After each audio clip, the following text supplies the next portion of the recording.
this is where an intro would go, but we don't have one, so here's a jar post. Hello. Hello, and welcome to episode 2.5 of the Bottom Tables. You get the 0.5 because I lost all the audio from episode 2. Good to see you again so soon, Jenna. How's the half a week since we last recorded something lost to time forever?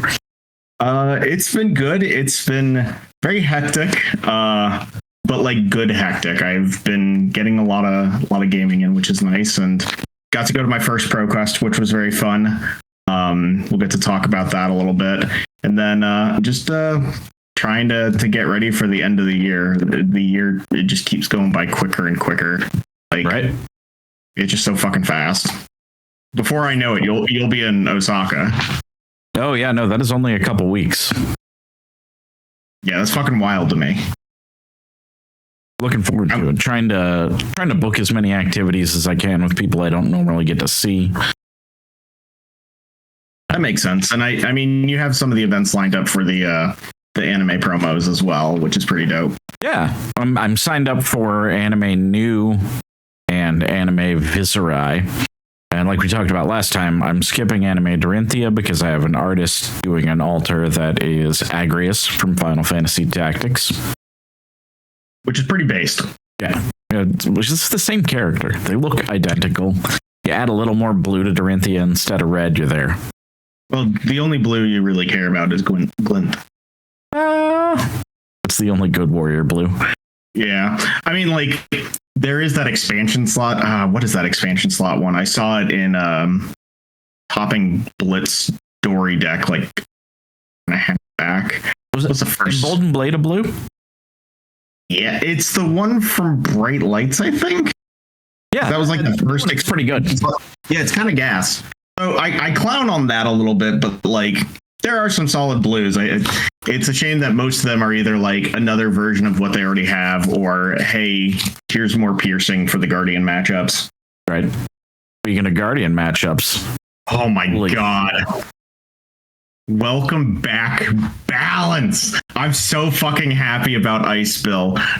Not because I have a giant stack of channel Lake Fridges here, or that I love playing that type of shit and fucking around with shit.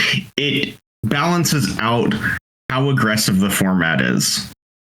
I think even with the format being aggressive, it's still balanced. It's beautiful. Oh yeah, it's a good format, but I think Ice will make it better. It'll get rid of all of Jenna's little sad variants, get fucked type of shit. I'm really excited for Jarl. Jarl is one of the coolest character designs they've done.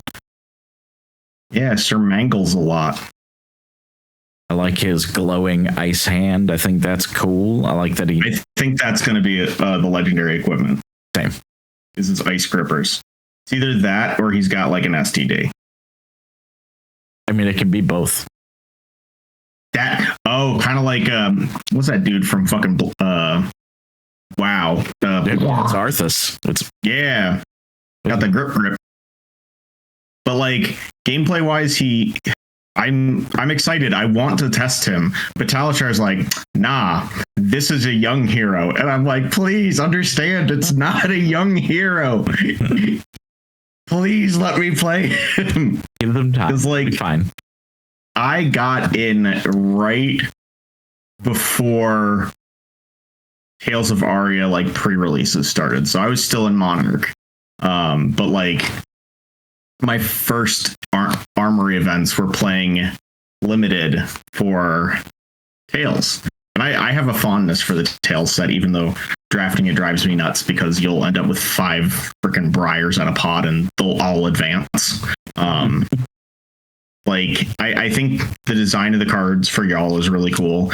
It's crazy that there's going to be 23 Majestics. I mean, we have 4 already shown, which if you multiply that's 12 out of the 23. Right. Assume all the equipment is going to be Majestic.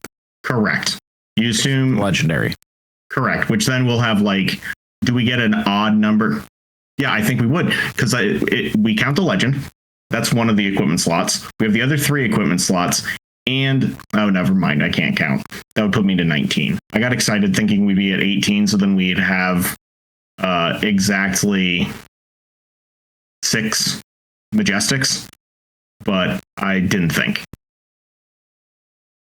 It's okay. I got too excited. It's going to be a ball and deck. I think the $60 value is totally good. Oh, absolutely. It's 100%. Like, it's worth value wise. Mangles alone. And well, Mangle's going to drop back down. Like, I think people like spiked Mangle because they're like, whoa, he does Mangle stuff. And it's just like, there's a card in the deck that tutors for Mangle. It's gonna have Mangle. Right. It'll be in the deck.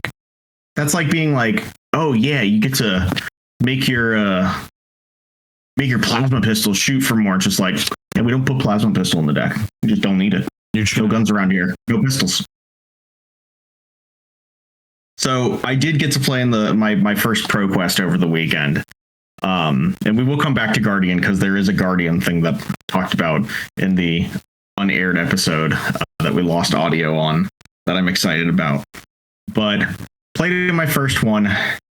And I do agree, Bill, the format's very interesting. I think it is fairly balanced. I started off strong, beating my good friend Thomas in round 1. Round 2, I played against Adam, and there's a turn where I ended up popping my hands to be able to prevent an extra amount of damage, but I should have retained it so that I could prevent more AB with it instead of trying to do that and then set up a Mira guy turn next turn.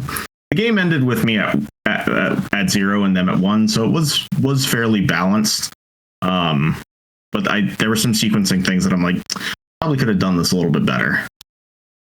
And then round 3 is where the brute side of you will probably be happy, but also sad at the same time, Bill.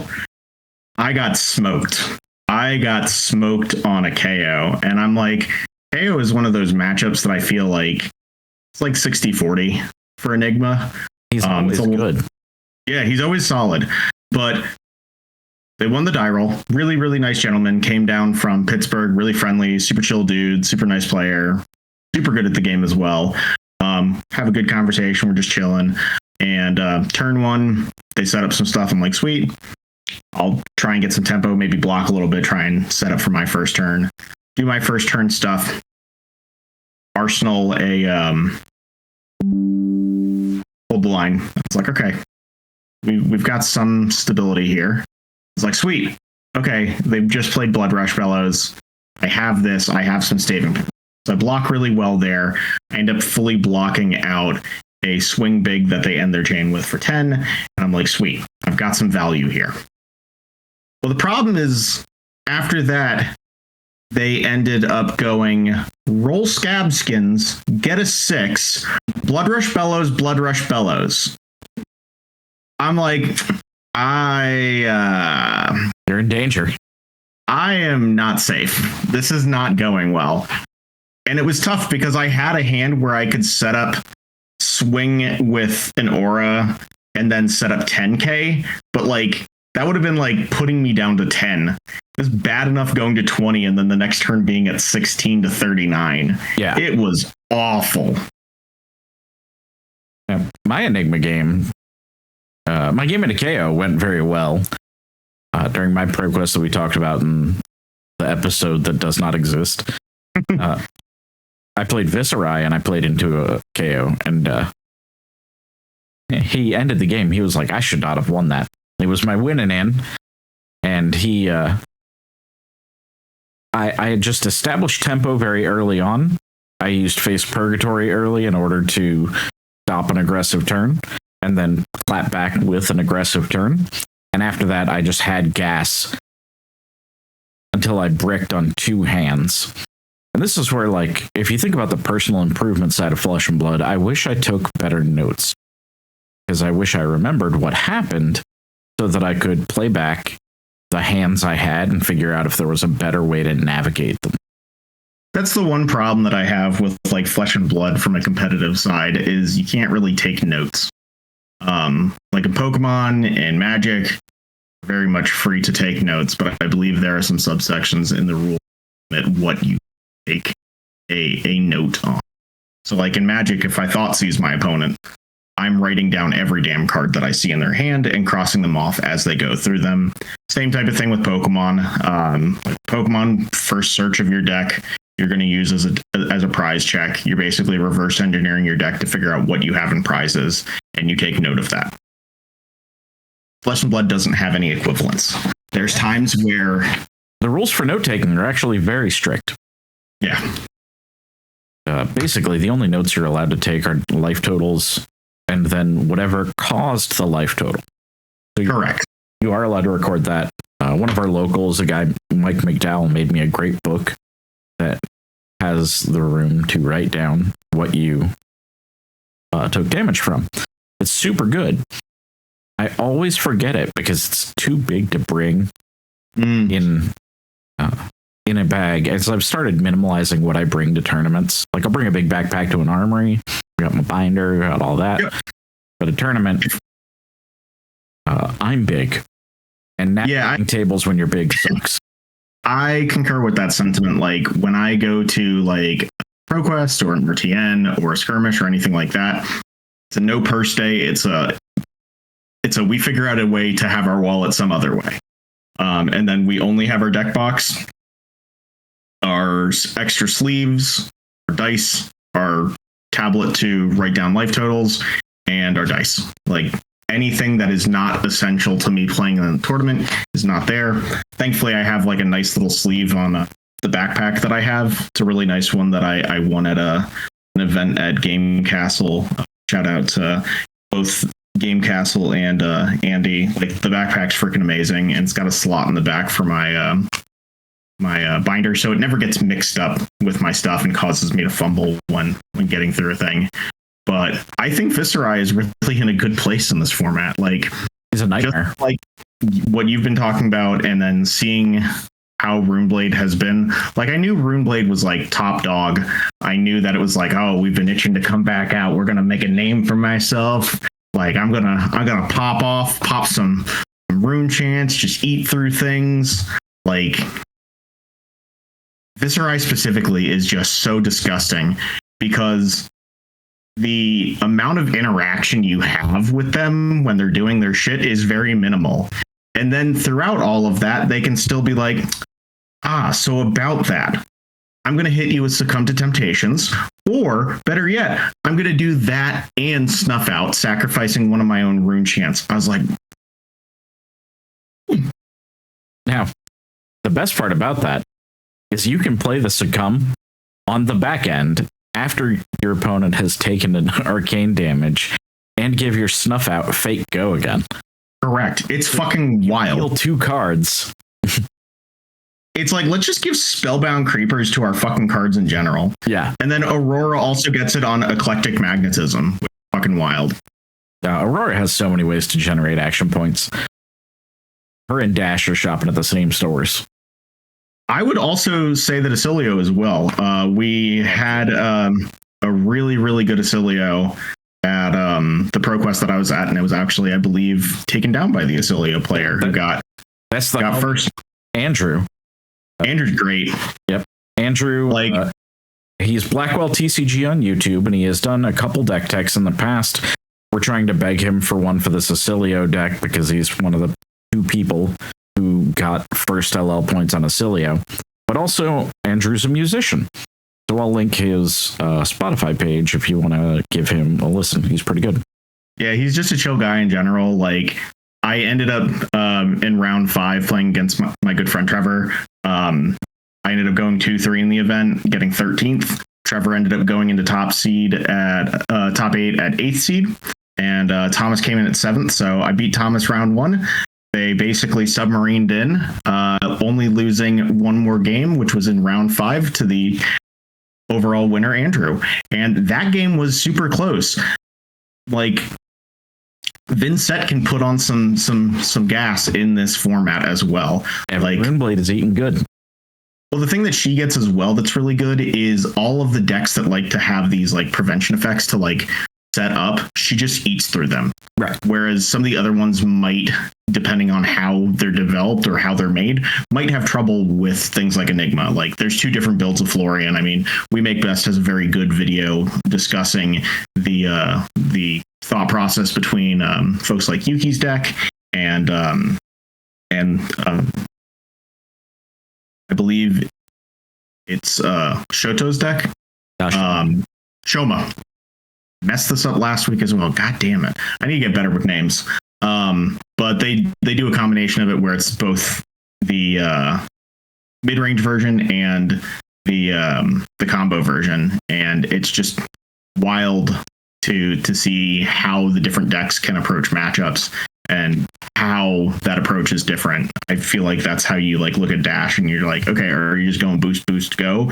Or are you playing slab Dash? Like there's a lot of variance in regards to that, and that can help with matchups. But like Fatigue will get Vincent just because of how the deck is built, so it can be a little bit harder against Enigma. But if you get greedy as Enigma and put out a large board state, it's just getting eaten through the second they find an on-attack action. Yeah, you're going to get shotgunned. Oh, absolutely. Now, I will say, I was on Yuki's Florian deck for several weeks of testing. It's very solid. And pivoted to Viserai at the last minute because we have known Kano Nightmare, who ended up playing Verdance the Pro Quest. Damn it, Julian. Right. He let me down. I love Julian. Julian's a homie. And also, I was a little scared of the Enigma matchup because I find it hard to navigate. Which is I know we were talking about prevention effects and how much AB you usually bring in as the Enigma. I know we were having some discussions before you ended up going to that event. Yeah, I was thinking about taking it because I'm already running blue Vexing Malice, and I was thinking about sideboarding in red Vexing Malice as well because it pushes 2 Arcane, and most Enigmas are bringing 1 AB, which will allow you to eat through 1 point of damage, basically. Exactly. It basically forces them to have another prevention effect. Right. Or it forces through and hits the mirror guy. Advice I got from some really good Viserai players was don't do that. But I still think... Yeah, just kill him. Just kill him quicker. Yeah. Like, Adam's deck was very, like, low to the ground, very quick. Like, it wasn't an OTK build. It was just, hey, I'm going to outpace you, and you just have to deal with that. The low to the ground deck, I think, is the way to play it, because so many cards have Go Again now. All you need is your 1 non-attack to start the turn, and then you go. Problem is, it is still soft to Warmongers, and my Enigma opponent, I played, his name's Tyler, he's another Pennsylvania guy, super nice, and it was such a good game, but he Warmongers me turn 0 and turn 1. Yeah, that's rough. Oh no, stop. I had the opposite problem. I ended up swinging quite a good bit with Phantasmaclasm. Fucking amazing card. But both times, I ended up having Adam draw great cards. No. I did it on my turn 1, and they got freaking Mordred tied, and I was like, what the fuck? Adam's one of my favorite people, and he's such a good player. He's such a nice guy. He's so fun just to chill with. Like, the DMV has a really good community overall. Like, I really fuck with our community. If you were to ask me, like, local people who should make it big on the pro scene, I think Adam is one of the top of my list. Yeah. He's just so good at the game, but always so fun to play against. Absolutely. Like, it's one of those things that, like, when you play Flesh and Blood and when you go to an event, even if you do badly, like we had this conversation the other day, it's like you still want to learn from it. Like, even if I feel like I did dog shit, or in the heat of the moment, I get frustrated about how a match went, or I go, oh man, I really could have played this a different way. It's the intention and your thought behind things. Like, if you're just going to be a bitch about things and get pissy and be like rude to people, that doesn't help anyone. Nobody wants you in a community if you're doing that. But if you're being like, you know, this really sucks, I got high rolled, or, oh man, they just got the really lucky break, or I'm just pissed at myself because I just didn't put in the time and effort and I'm disappointed in myself. I think taking the attitude and going more, we can have that for a second because we're human. but then taking a step back and going, okay, where can I go better? What can I do better? So like in my game against Adam, I'm like, there's that one point where I need to think about my life. Do I really value the extra one life, or do I value the rune chance over time? So it's thinking about it in a different sense. I had a really good game against Ilya as well. They were on Kano, and I ended up getting to do a new mechanic that I haven't been able to do in my past builds because I haven't played Astral. Astral Etchings is kind of gas. Because basically, we got to low life totals. I had waxing on the field, pitched to swing with it, coming at them for lethal. They pitched some blues, try to get some stuff off the top. They're only small value things. I pay for them with my blues. They have no cards in hand. After they block for 3. And it's like, okay, they could live at that point. As instant speed, crack my hands, make a spectral shield. Now that I have a spectral shield, I can play that at instant speed, pump it up to 6. Yep. It's nutty. That combo on top of Mirror Guy has lost me games. Oh yeah. like oh, you're at 15. Yeah, we're gonna turn our Mirror Guy into 14. So you're gonna have to block unless you want to go to 1 and play it from there. It's definitely the sort of combo that I contemplate, and then I'm like, look, I'm gonna make you have it because I can't play around that and be scared. Correct. I mean, I think it's always the mindset of like playing to your outs. Like, even if I don't feel good about a tournament or I don't feel confident about it, I'm still going to play to my outs. You just have to do that to become a better player or get your reps in. I am waiting for a few cards in the mail, though. Which what do you got? Will be quite fun. I did get some awesome sauce from the main man Hemel. Shout out to Hemel Patel, Hammurabi. They do a lot of good deals, and they've hooked me up with a lot of good stuff in the past. But I finally got a few more cards for Betsy. Yeah. So we will be able to count our Betsies at one of these pro quests. Yes, I am being stupid enough to bring a Betsy to a pro quest. I also have some cards in the mail. 2 of the 3 Gone in a Flashes I needed, I ordered from Jim at Fab TCG Cards. He's a local to us, but also just runs a fantastic site. And Jim actually reached out and DM'd me and said, hey, I opened more if you want to go buy them. And I was like, fuck yeah. What a good dude. Take my money. Yeah, so I don't have to go somewhere else. It just goes straight to someone that I know and trust, and he let me know the card I need. I didn't specifically ask him. He just knew what I wanted. It's nice to have like community members like that and be connected and stuff like that. Like, we have a lot of folks in the area that crack a lot of product to be able to support the community, and it's awesome. Like, I know Chris cracks a lot. Yep. Casey cracks a lot. It's just nice to know that, like, first few weeks, if people want to go to an event and do well, and they want to give the money back to someone who's local that they know and not just faceless name on TCGPlayer that they don't know, kind of nice. If I would say, as advice to anyone who's new to Flesh and Blood and accidentally got this on YouTube, look for those people in your community. And if you can't find them yet, I'll also link Chris and Casey and Jim's site. Yeah, and a lot of times if you have a good community, like I think most people in our community, if you meet people at events and you're chatting with folks, if you're buying, most people will give you a homie rate. Yep. If you're trading, people will just do it at good rate. But like if I go to Bill, if I go to Casey, if I go to someone, they'll hook me up with the homie rate. I'm of the opinion, and I know not everybody feels this way because a lot of people look at card games as an investment vehicle, but I think of them more as a social pretense that allows us to come together in the flesh and blood through the shared language of gaming. Thank you, James White.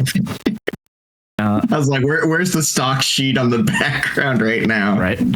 I just said that so much, not as a bit, because I passionately believe in the ethos of this card game. No, I agree. I've had to explain it a lot to coworkers, especially people like at my company in management. I'm like, oh yeah, I went to Tampa to play a card game. They're like, oh, what card game? Probably expecting me to say like Pokemon or something. And I'm like, oh, it's a game called Flesh and Blood. And they're like, flesh and blood. I'm like, whoa, all about good camaraderie, together, common language, flesh and blood. Right.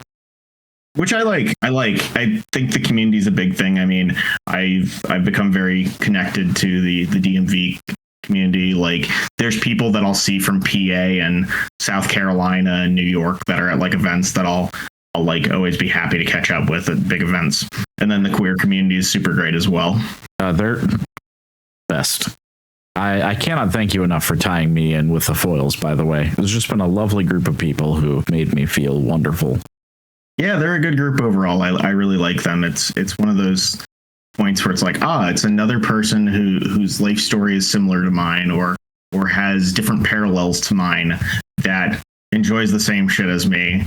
Where it's like, you don't feel like you have to be within a pretext, or you don't feel like you have to get pushed into a box. You just get to be whoever you are and do whatever the fuck you want and enjoy cards.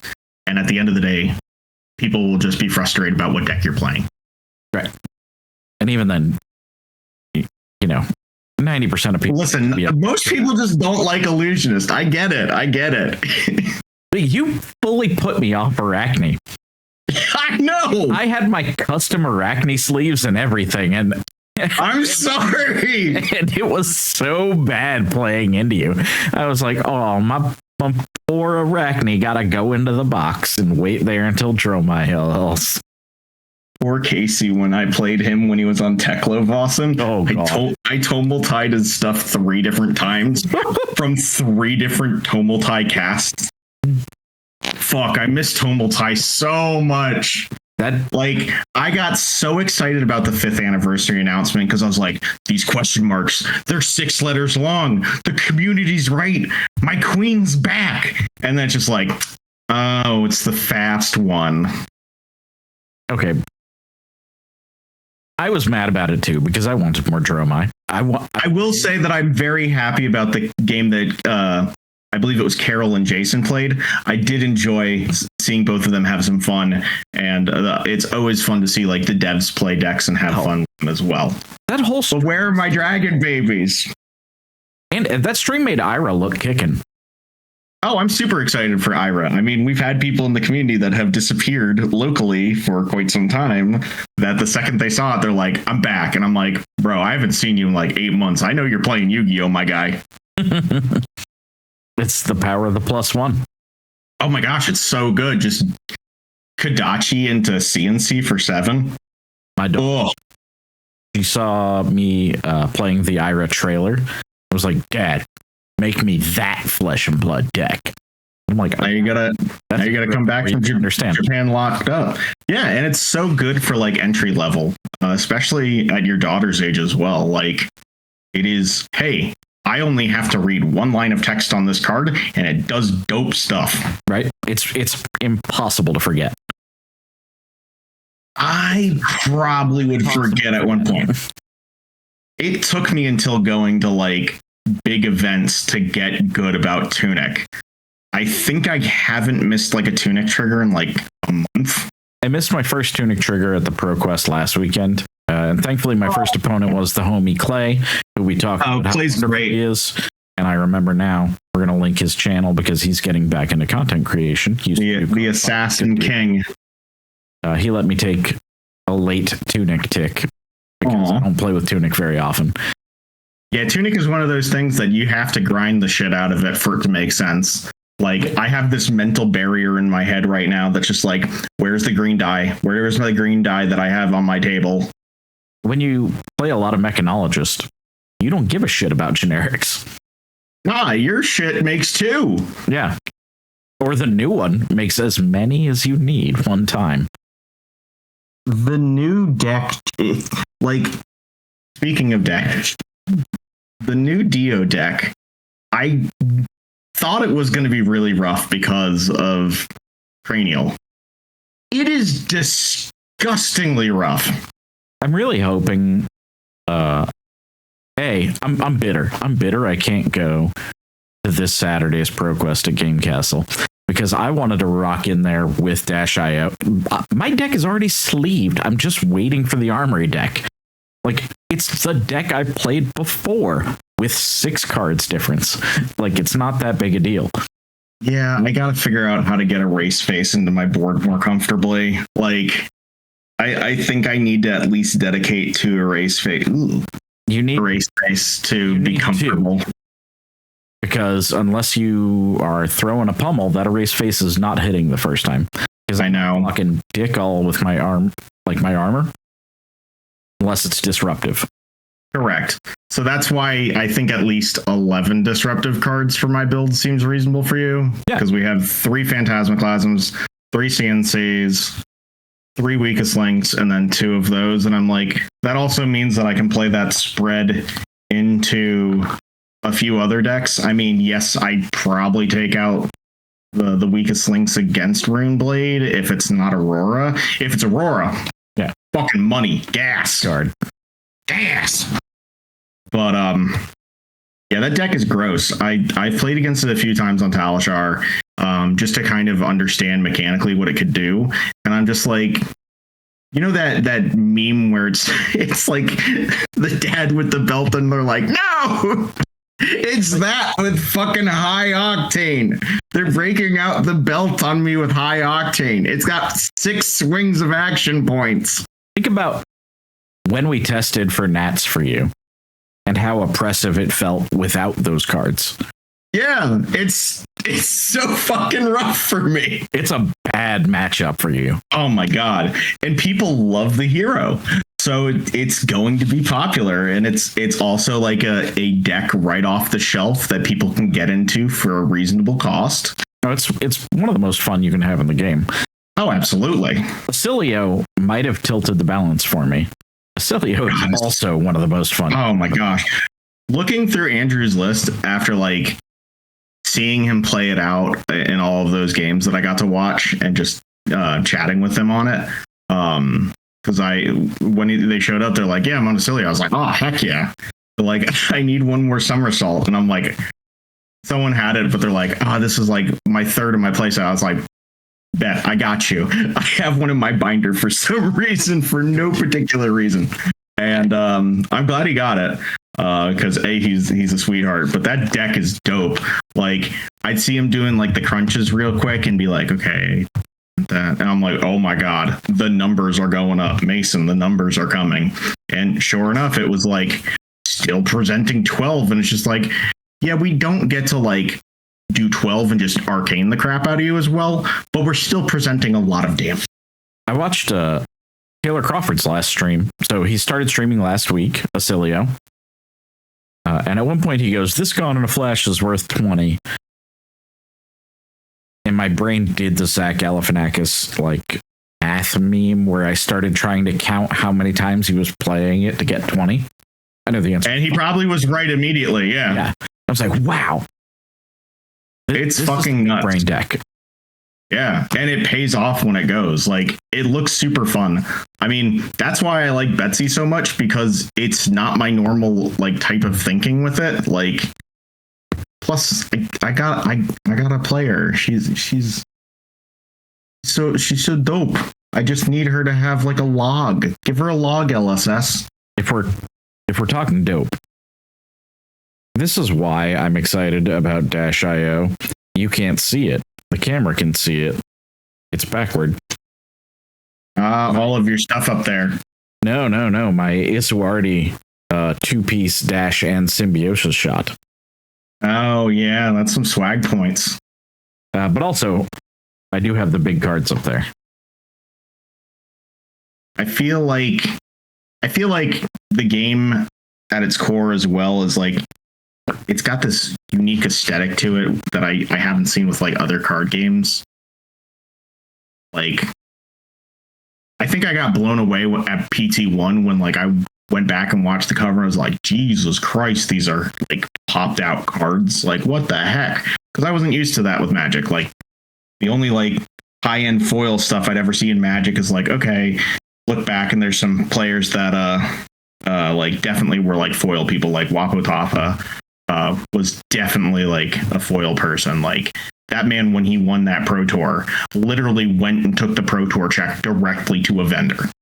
I was like, that's swag. That's freaking great. I respect it. Yeah, I was like, okay, that's great.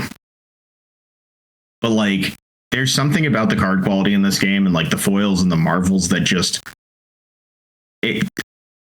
I guess the corny thing is it's straight drip, but like aesthetically, even with like all the other card games that I play and like all the other full arts and stuff, like it just has this certain essence to it that is nope. Where we live. I could give a shit about rainbow foils because we live in Pringle.usa. What if all of your cards are Pringles? Well, then all of them are, marked exactly the same. Bada bing, bada boom, illusionist. But the cold foils are so good. And for every set. Oh yeah. Like the gunmetal look when I originally saw them, I was like, this is freaking lit. I saw yesterday Trevor got a box with their winnings. They used the store credit they got in a little bit to get a box. And I finally got to see a cold foil shooting star or starfall or whatever it's called. Oh my God, is that fucking crispy? I'm upset it's 30 now. It's so pretty though, Bill. Could have bought it like 2. It's so well, at least you're not the person that bought shoots at 80 at Tampa. Oh, Jesus Christ. Yeah, I saw someone that bought it for 80 and I was like, I mean, I made my money there. I look back and I'm like, Marvel Young Florian is how much now? I was like, we locked in. I know making day 2 was better, but I wish that I hadn't because I could have made a lot of money. Well, we know that if you didn't day 2, you would have still been focused on getting a giant card. I would have been focused on getting a giant card. You're right. Literally every match I sat down, I was like, how are you guys enjoying the event? You guys get anything cool? Are you looking for anything cool? Proceeds to push card across the table. It's so smart. I'm proud of you. Yes, I know we talked about this in episode 1, but I'm just so glad we took that vacation together. It was a blast. It was so much fun. I think it strengthened our friendship a lot as well. Oh, 100%. And with Casey and Dave too. Listen. Absolutely. People, Fab Nation, rent an Airbnb with your homies. Save money. Just make sure they leave like anything worrisome at home and that whoever owns the Airbnb cleans it down with like hydrogen peroxide. Fucking weird ass hotel. Sleeping in cum. It's not the worst thing. I mean, it depends on whose kink it is and what like they really want. Like maybe it could be like a safety thing. Like I feel full, I feel whole. I don't know. I don't judge. Actually, I'll be honest. I judge everyone and everything and myself 10 times harder. Well, yeah, but you can't judge Porn Palace. You don't have to rent a Porn Palace Airbnb, but you should get an Airbnb. But it's recommended. Right. It is recommended. It'll make the... If you do rent a Porn Palace, do it with the homies. Yeah. This is one cool thing I've noticed. Everyone who plays Flesh and Blood says the same stuff. And here, Magic, Twitter... I know you hate us, but the memories you make with your friends are better than anything else that comes out of the game. And even Willie Shaw, he did a stream the other day where he was talking about tournament prep. And one of the things he talked about was afterward, he's like, go get dinner and drinks with your friends. Yes. It's some of the most fun that I've had. That steak, though, was dog shit. Yes. Oh my God. The other place was fucking great. I had homemade Dunkaroos from a bar at 11 o'clock at night while we draft practiced. The Dunkaroos? That's a core memory. And the fucking Capri Sun for adults. That was a good bar. But yeah, a good bar. I think that time to like vibe with folks is great. Like if you're an introvert, take that time to reset. I am on the same page, but when you can, take that time to be with the homies, whether it's in the morning, whether it's after, like it's super fun. That's why I also like driving to events. Like one of my closest friends, Trevor, lives nearby. One of our closest friends, Justin, used to live nearby. we used to just drive to every event together. It's just like you can chat strategy in the car, you can just catch up, we can talk about horror movies, we can talk about interesting techno pop that I never thought about before. That's now had a profound impact on my life. It's all over the place. It really is. Riding with friends is definitely the way to go. I mean, by the definition of a rough rider. Play the anthem. Why is my daughter so cool? She asked for that song when we were at the stylist too, and the stylist was like, "Did your 7-year-old just ask for DMX?" Hells yeah, she did. Yeah, she likes the nonstop pop with stainless steel, and not the pastoral side. God, it blows my mind he became a pastor. Rode with me in a car to Chicago from Baltimore to play the DBZ game. Like, riding to places with your friends is just, it's stuff you remember for the rest of your life. Oh, absolutely. I remember driving to a Kaijudo tournament in college with Justin.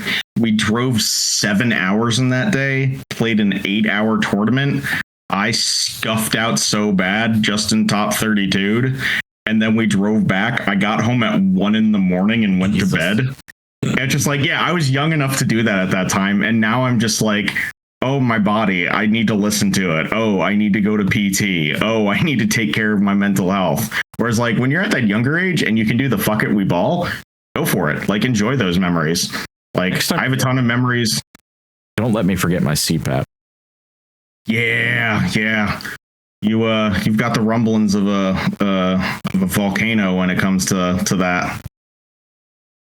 I just don't use my CPAP machine. I don't want to look like Bane when I like wake up in the middle of the night and be like, yes, Batman, I was molded by it, formed by the darkness. It's the best thing you can do is be Bane. You think I like eating pussy like this, Batman? It's like, no, but I 100% I also agree on like the shit TCG players say. Like, Bill can confirm, and 90% of the people that can know me can confirm, there are no tracks on how my brain works, called autism. But there's a lot more of us with autism with card games. So there's a lot more of us that don't have tracks, right, which is great. My problem is I'll have some of the sweetest people that I'll be like drafting with. And like there was an experience where we were at a shop. We had two drafts going on. The rest of the room was filled with Magic players. And it was the first week of Rosetta draft. And so I'm there with some friends, some solid players and stuff, and some locals, and we're drafting. And like, I'm a whore for cinnamon rolls, like through and through. Like, I literally got called the red light district at my work for a while because I kept moaning at my desk from eating cinnamon rolls. And ended up glazed. Yeah. Whoa. God damn. And so I'm there and I'm like talking about cinnamon rolls. And someone's like, you know what really makes cinnamon rolls good? And without missing a beat. You want to know what I said, Bill? I said, come. And like, I mean, they were like, what? And then 2 seats down, I get wait, what? It's just like, yes, it is always the young dads that are like, I did not expect this phrase of words to come together. I'm trying to put these thoughts together to try and understand it. I think it was Matt Halstead. I love Matt. He's one of my favorite locals, but also I love Mr. Roomblade. Aggressively sexual shit to him and watching it blue screen him. Well, it's because he is a smart guy and like is probably like trying to connect the logic, and that's just like, no, this doesn't work. No, like there's so many people in the community that are like, yeah, let me try and figure out the connection here. And it's just like, oh, there's not. These people just need to calm the fuck down. I mean, there is a connection. The glaze looks like cum. It's not a hard correct to cross. As I mentioned on our ride back, I felt great sympathy in my heart for all the femboys that they had locked up in the back of the Buc-ee's to make those glorious cinnamon rolls. They were really good. They were getting paid great rates, but their bodies were weak and spongy. The milking machine takes all the hydration out of you. Yeah, I also had like an ad at one point come up about milking machines, and I keep getting called out by people as like, Jenna, you need to research the things that you find and see on Twitter because they're probably not real. This one was another one that wasn't. I got excited being like, hey, people with milking fetishes, hats off to you. The one that I get clowned on the most on is there's a few years back.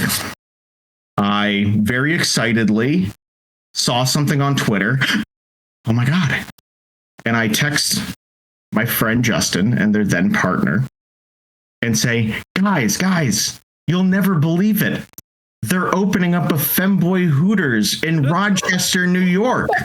You guys want to drive up? And about 20 minutes later, I got a message back being like, Jenna, you know that's not real, right? I was heartbroken. I was so excited, and I was like, progress is coming through. We're becoming a better nation, a better world. There's equal representation. There's booty shorts for all. Everyone can wear overtly sexualized clothes if they feel like it and are of age. And then it's just like, no, that's not real.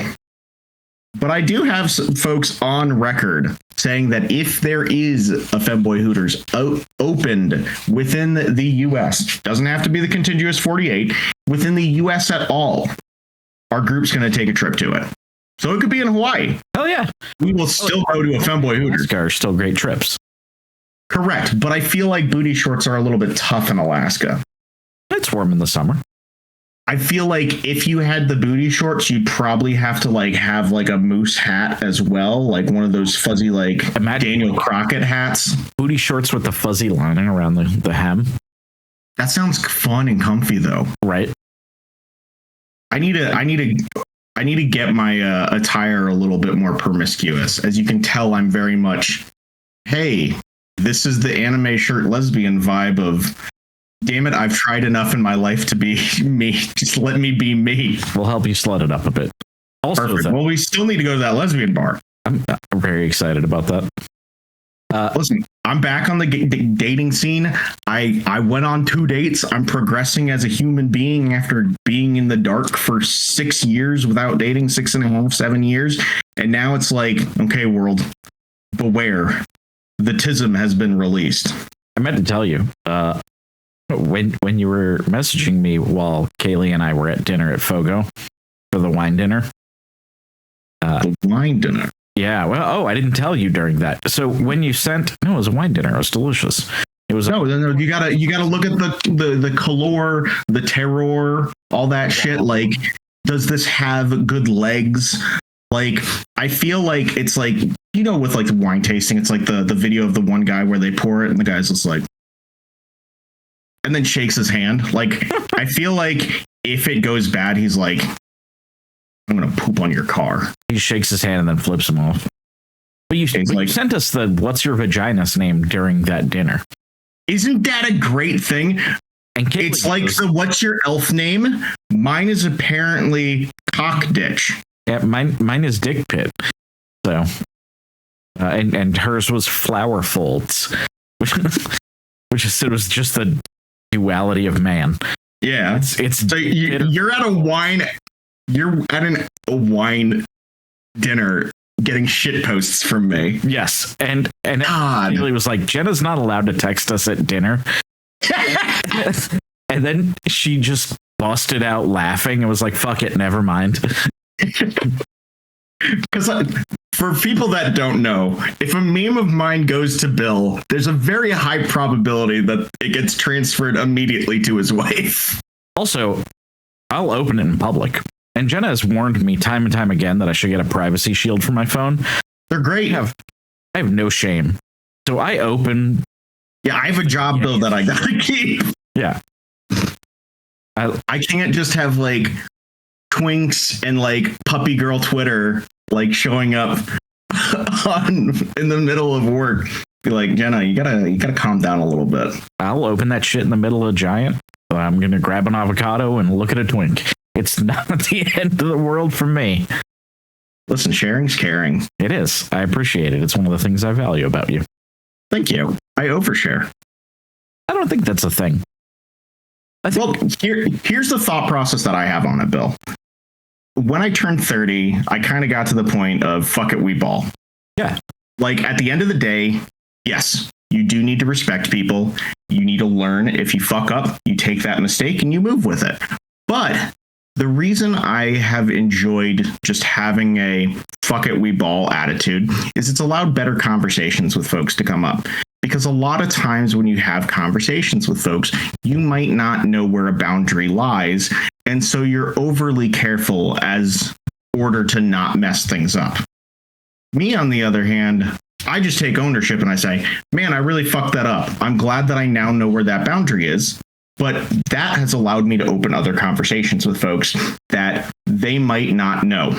Yeah. Are variable. Both parties can be their more authentic selves and feel comfortable establishing boundaries. Correct. It's just better that way. Well, I also think it's an honesty thing. Like at the end of the day, everything that you do in life, it's a series of events. You have ones that go well, you have ones that go poorly. If I mess up something at work, I take accountability for that. Because if you push it under the rug, it gets worse. It's the same thing in society. It's the same thing in anything else. But like, I know there's certain topics that some of my friends are like, please don't joke about that, Jenna. And I don't do that around them. I pass those on to Bill. And I cackle. I like to think that I'm your shitpost dumping ground. Like there is it's no great. Bottom.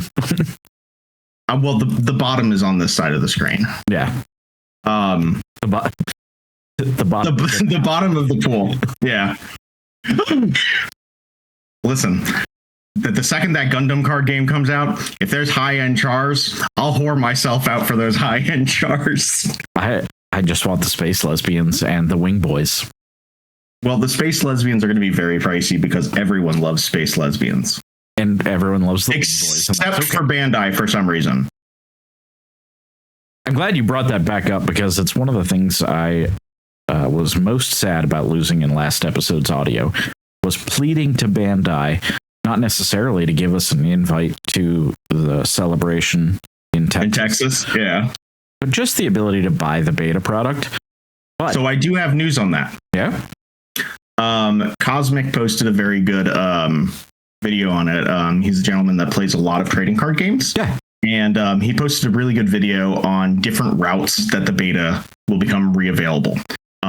There's this pre-order period. There will be some more pre-orders opened up from what I've heard from their YouTube channel, as well as some credible sources on Twitter. But there are certain timeframes in which there will be early releases of it. I think one is in December and one is in January for two like premium Bandai events. One's in Utrecht, and I think one's in the States. But along with that, there's apparently a time frame where stores who have Bandai accounts can sign up for it. Yeah. So if you're interested in Gundam TCG, well, Bill and I would love to chat about it because it's fucking Gundam, right, and its trading cards in the game system actually looks good. And there's a char with a helmet that's in front of him that makes him look pregnant. But the card quality looks fucking insane. They've started showing the foils are insane. The rainbow, like Ariel, what the hell? That's one of the most visually impactful cards I've ever seen. And you've seen the ones where it like actually like woo, woo, and shows it a little. It's fucking wild. So there's one like group that has the cards right now. I think they're from like probably promotions that they're doing as a collaboratory effort. And just seeing that one alone, oh my God. The second they show the Soletta one with her jumping at the tomatoes, I'm going to go fucking feral. I'm going to be like, we need to protect these women. We need to make sure that they have a safe home, i.e. my binder. And if they travel anywhere in the world for Sulemio, like give me my space lesbian wives and I don't care. Do we have to go to Utrecht? We'll do it. Listen, I I love G Gundam so much. Like, I am waiting, and like every few weeks, like 3 weeks on the dot, I'll go on to Mercari Japan, and I continually am looking for a poster that they use for advertisements. So a lot of times with Japanese advertisements, they'll have your typical type of poster that you'd have like at a game store, but for a lot of book releases. And the cover of the second novel, I think it's the second novel for The Witch from Mercury, it's got her like mother impendingly in the background, like over this twilight sky. Oh my God, it's so fucking good. I have a bunch of like original like advertisement Japanese posters for some of my favorite series, and it's like a track me down thing. But I have some big wants for this Gundam game. I want Domon Cashew. I want a fucking G Gundam, like, I want all of my love and all of my hatred. yes. I want Tequila Gundam. Tequila Gundam is the best. Tequila Gundam is necessary. I don't care about the fucking Norse Gundam because it looks dumb. I would like Noble Gundam would be fucking lit. Master Gundam would be fucking lit. It's a given. If you put Domon in, you have Master Gundam. But yes, that I would agree, but that creates a slippery slope where it's like, well, do you now have Fu and Psyche? I think you have to have Fu and Psyche. But if you have Fu and Psyche, then you have to have another Gundam that Fu and Psyche, the horse, gets in to link with that. Yes. I plead my case. No, that's all I want. You know how much I like that stupid horse robot. I also am really excited for the prospects of there being an LNB card. LNB is such a great character, and I don't think enough people on the internet talk about her. Like, Rain Mikamura, like, great character, amazing female lead for G Gundam. Allenby, she's just the tomboy everyone loves. She's just like, fuck it, we're gonna fight, let's go. Just absolutely the hottest part of G Gundam. Yeah, G Gundam's really hot. Like the Nero's Gundam, fucking baller. I remember having that as a kid. Like, I'm just excited to see how the IP is put into all these cards. Like, obviously, they're going to get the big hitters. They're going to get, like, the OG. We've already seen RX 78-2. We've already seen... I think they've done stuff with Iron-Blooded. I think Link's Banner. Is that his name? Every time I look at his name, I think... Iron-Blooded stuff, but... Is Link's Banner from Iron-Blooded? Because all I can think of when I hear his name is like a German sausage. But there's a char card. There's a bunch of goofs. There's the goofs. I would love Big Zom. Fucking Big Dom. Yeah. Fucking love that one because it's like, it's fucking huge in it. Big Zam, that's it. Big Zam. Yeah. Big Zam would be fucking lit. I would love Camille because every time I'd sit down from a player, I'd be like, is Camille a girl's name? And then just hope they don't punch me. I want MS-8. For the longest time, that was actually my favorite Gundam series because I really liked the gritty, scrappy pseudo space Vietnam. Oh, is that the one with the female villain that's super hot, or is she in Stardust Memory? There is a hot female, but the villain, she's got like the very like Xeon type of outfit, and she's got like the bob. I'm excited. End of the day, I'm excited that there's Gundam TCG. I've wasted my money on so many TCGs, but I'm like, what's one more gonna do? I'll just drop the other ones outside of Fab. Yeah, I mean, I'm not gonna drop Altered. Altered is too good. My family likes it, but I will play Gundam. Yeah. And Pokemon's been on the back burner for me right now. I still love Pokemon. I just don't have time to go to events. Like, you can't hate the game when the art is like this pretty. Like, it's just a good game. It's a good, fun thing. And again, their client being free.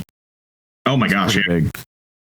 I found out with games like that, I have a tendency to challenge myself in card games just to like get past this mental barrier and be like, you're not bad at card games, right?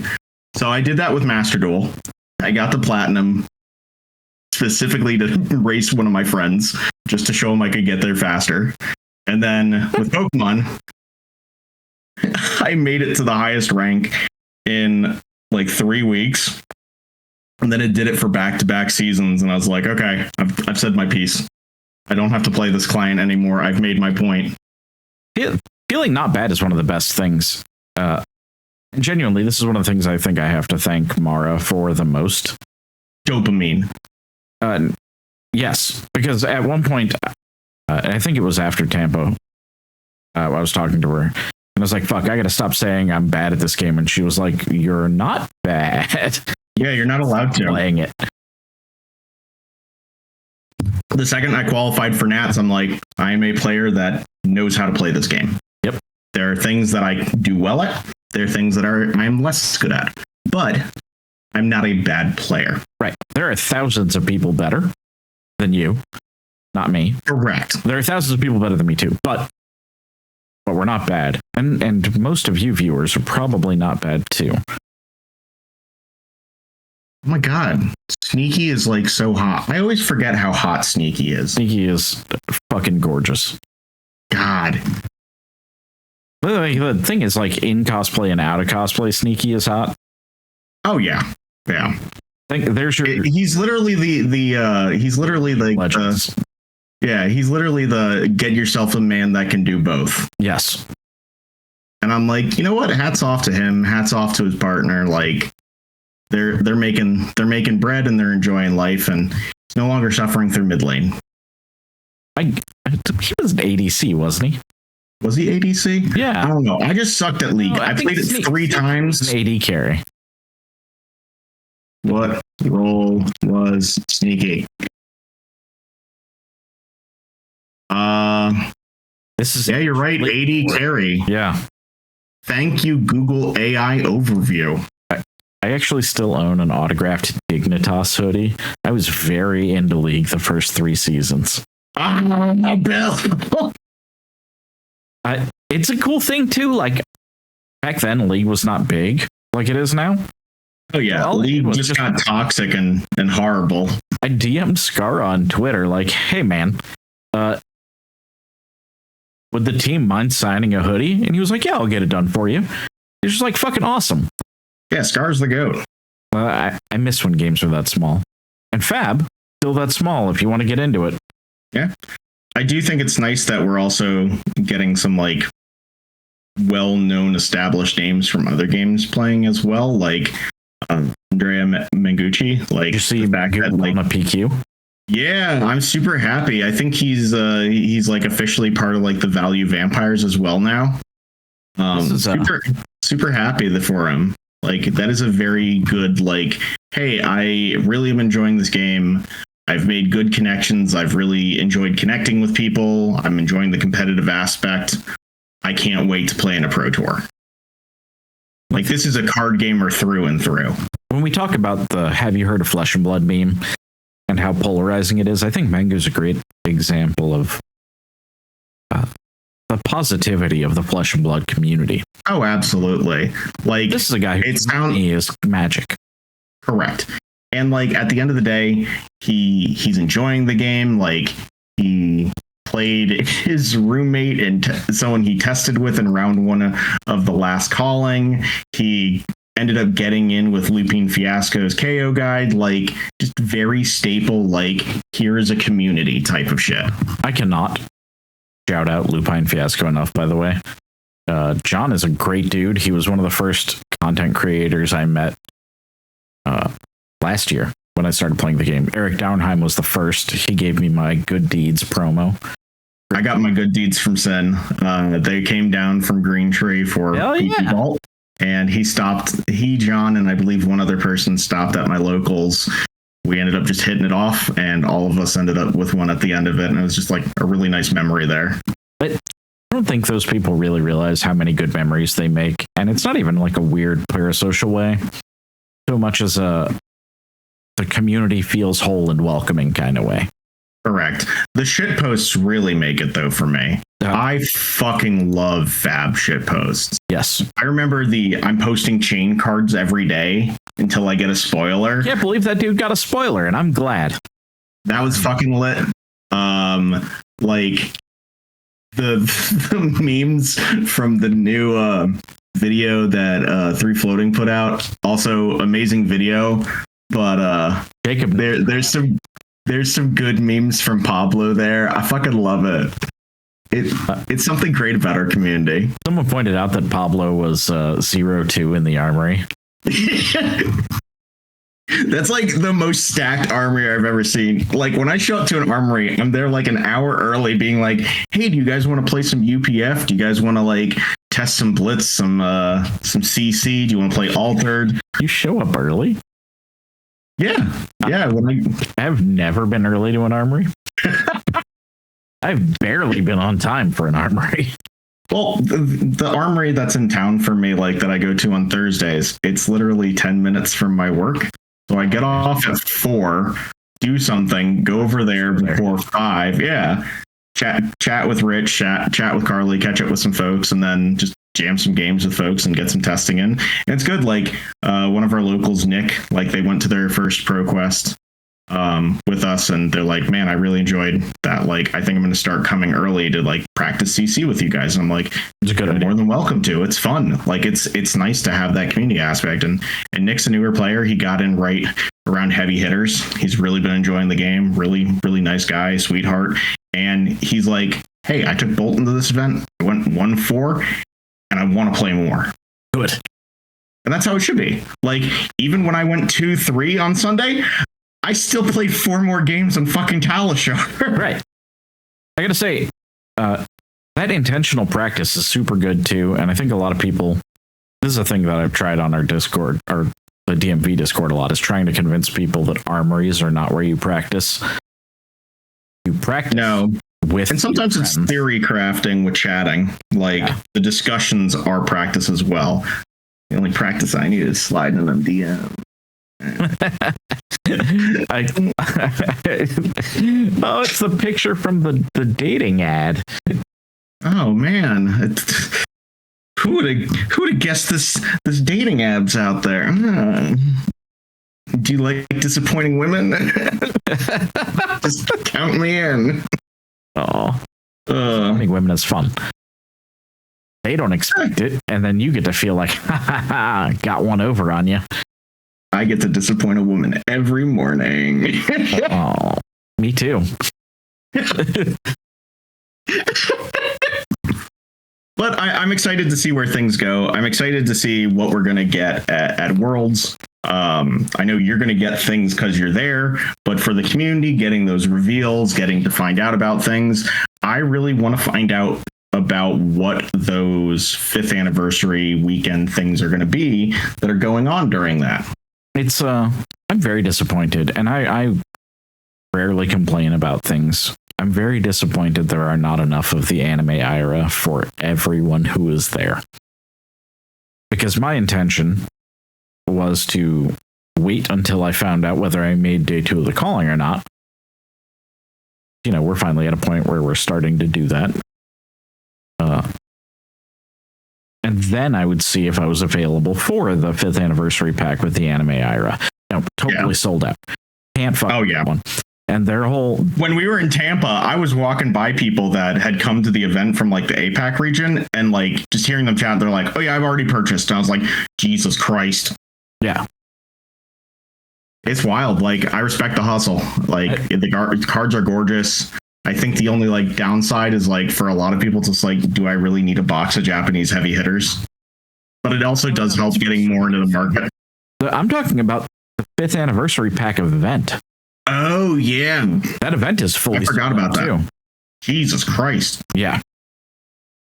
Well, all I know is when people in the DMV start posting for like, hey, here are the stores that are going to be doing them for that 3-day weekend, I'm going to as many as I can. Bless. I don't care if my fibro hates me and my body's just like, Jenna, you need to take care of yourself, and be like, quiet bitch, we're getting caffeine. I'll try to bring We're doing this for Papa James. something. Who knows what it is? It's going to be a good time regardless.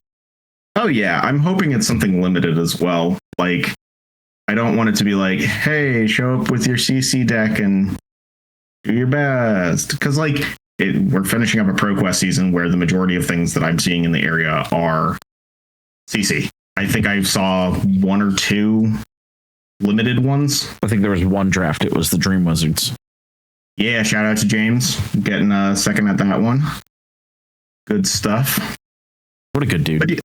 Yeah, such a sweetheart.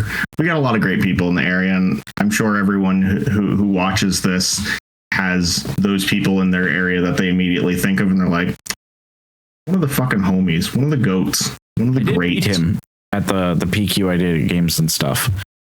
He was on Fi. Fi is a... He was telling me about Fi. I played against Fi earlier tonight, and I was just like, oh, I guess they conceded after like 5 turns. Fi can do real work. The thing is, I was on Viscerai, so I just did so much more. Oh yeah, your pacing just outpaces them so much. Right, but Fi's still not bad. No, I think if you were in a meta that was Enigma heavy and not necessarily as good an Enigma player as you could probably run over people. So there are some Enigma things that you can do in that. So I switched after this weekend and playing. I switched some cards around. So I'm back on This Round's on Me. This Round's on Me is great. That card. Because in all these aggro decks turns these 4 breakpoints into 3s, which means you can block more efficiently. And against Fi, they were on a Kodachi build. So I'm like, free value. I just play around and wait for prevention effects and then just play around Tiger Strike Shuko. And the thing that will probably tilt your 5 opponents a lot is waiting for perfect timing to pass over their Phoenix Flame. That's so rude. Yeah, I've also found that passover is really good into the Earth Heroes.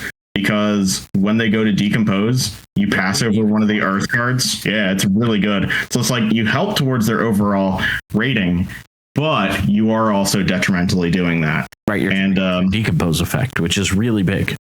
And Prism can do the same thing. Like she can do like, oh, you're already at 8 Earth. Not anymore. Herald of Judgment. We're going to start turning those face down so they don't count anymore.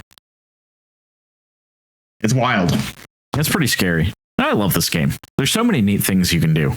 And I do think like there's more options for everyone than ever before.